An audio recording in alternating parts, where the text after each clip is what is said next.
ఏ ఏ లెవెన్గా Allu Arjun Sandhya theatre తొక్కిసలాట ఘటనపై పోలీసుల ఛార్జ్షీట్ యాజమాన్య నిర్లక్ష్యం అల్లు అర్జున్ రాకతోనే ఘటన A1 A2గా థియేటర్ యాజమాన్య నిర్వాహకులు నిందితులు మొత్తం 23 మంది మరణం సంభవించే ప్రమాదం ఉందని తెలిసి ఆ పనికి పాల్పడ్డారన్న అభియోగాలు నమోదు చేశారు.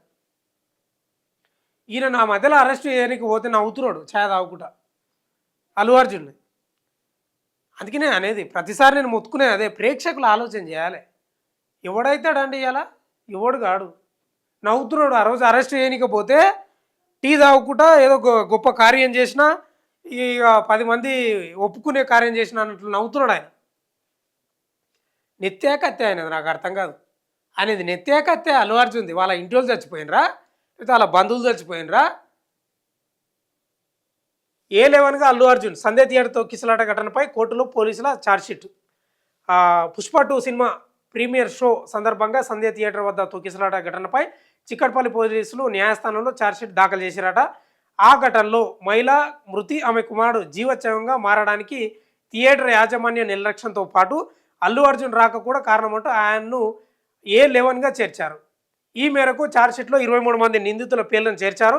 ఈ నెల 24నే కోర్టులో ఈ ఛార్జ్షీట్ దాఖలు చేసిన ఆ వివరాలను శనివారం వెల్లడించారు. ఛార్జ్షీట్లో పోలీసులు పేర్కొన్న వివరాల మేరకు గత ఏడాది డిసెంబర్ 4న రాత్రి ఆర్టీసీ క్రాస్ రోడ్లోని సంధ్య 70mm థియేటర్లో పుష్ప 2 సినిమా ప్రీమియర్ షో వేశారు. ఈ షోకు అల్లు అర్జున్ రావద్దని, శాంతి భద్రతల సమస్యలు వస్తాయని పోలీసులు చెప్పినా వినకుండా థియేటర్ యాజమాన్య నిర్వాహకులు అల్లు అర్జున్ నిర్లక్ష్యంగా వివరించారు. పోలీసుల మాట లెక్క చేయకుండా ప్రీమియర్ షోకు అల్లు అర్జున్ రావడం, థియేటర్కు కొంత దూరం నుంచే ఓపెన్ టాప్ జీపుల అభిమానులకు అభివాదం చేసుకుంటూ రావడం, బౌన్సర్లు, ప్రైవేట్ సెక్యూరిటీ సాధారణ ప్రజలను అభిమానులను నెట్టివేయడంతో తొక్కిసలాట జరిగింది. వందలాది మంది ఒకరిపై ఒకరు పడిపోవడంతో రేవతి అనే ప్రేక్షకురాలు చనిపోయారు. ఆమె కుమారుడు శ్రీచేద్ అపస్మారక స్థితికి చేరి ఇప్పటికీ బెడ్ మీదనే చికిత్స పొందుతున్నాడు. బెడ్ మీదనే కాదు, కోలుకోడు. ఎస్, నిజమే మాట్లాడుతున్నాడు. ఇంక నాకు అబద్ధం మాట్లాడడం రాదు. కోలుకోడు. ఒక్కసారి మెదడుకు డ్యామేజ్ జరిగితే అంత ఈజీ కాదు. ఇంక అంతే సంగతులు. నువ్వు ఇంక ఏంట్లైనా గట్లే ఉండవు. బెడ్ మీదనే ఇక ఆయన లేచి తిరిగి ఆయన పనులు ఆయన వేసుకోడు. శ్రీతేజ్ అని చెప్పేది అట్లుంటుంది. మరి మెదడుకు ఒక్కసారి ఆక్సిజన్ ఆగిపోతే, మెదడుకి ఏమైనా గాయం తగిలితే అంత ఈజీగా కోలుకోలేరు.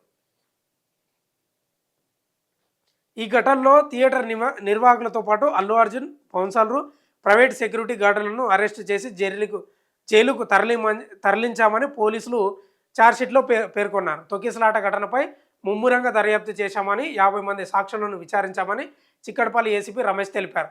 అల్లు అర్జున్ సహా 23 మంది ఈ దుర్ఘటనకు బాధ్యులని గుర్తించామని చెప్పారు. థియేటర్ యాజమాన్య నిర్వాహకులను A1 A2గా, అల్లు అర్జున్ను A11గా చేర్చామని తెలిపారు.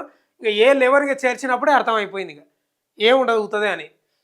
మొత్తంగా థియేటర్ యాజమాన్యం సిబ్బంది 10 మంది, 8 మంది బౌన్సర్లు, అల్లు అర్జున్ ఆయన వ్యక్తిగత సిబ్బంది 4 నిందితుల్లో ఉన్నారని వివరించారు. నిందితులు సాక్షుల వాంగ్మూలాలు, బలమైన ఆధారాలతో ఛార్జ్షీట్ దాఖలు చేశామని వెల్లడించారు.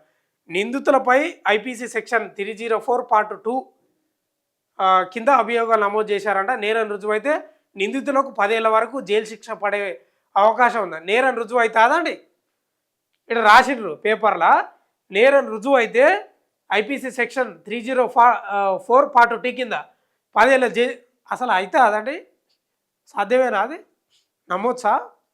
మనం వెయిట్ చేయాలా గదవ కింద చేతి పెట్టుకొని ఎప్పుడైతుందని?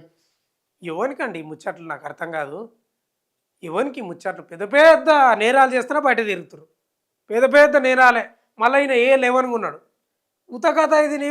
ఇది అంతా ముచ్చట ఏముండదు. మళ్ళీ 4 రోజులు పోతారు. ఆ నేరం రుజువే కదా, మీరు చూడండి. ఇవాళ చెప్తున్నావు కదా, మీరు చూడండి, నేరం రుజువే కదా అది. అందుకే నేను అనేది, అందరు బాగానే ఉంటారు సుమా, హీరోలు బాగానే ఉంటారు, అందరు బాగానే ఉంటారు. ప్రేక్షకులే దద్దమ్మలు, సన్నాసులు. అతి అభిమానమే మీకు కుంపలు అరుస్తుంది. ఇలా ఆమె చచ్చిపోయే కుమారుడు బెడ్కి అంకితమే ఉన్న ఒక్క కొడుకు కూడా. ఏం చేస్తావు? అది డూప్ అని తెలిసినా కూడా ఎందుకు మరి ఎగబడతారు జనాలు? మీరే ఆలోచన చేసుకోండి ప్రేక్షకులారా, మీరే ఆలోచన చేసుకోండి. ఆ గజం దుంకేదేదో మీ తల్లిదండ్రుల కోసం, మీ కుటుంబం కోసం దుంకితే మంచిది.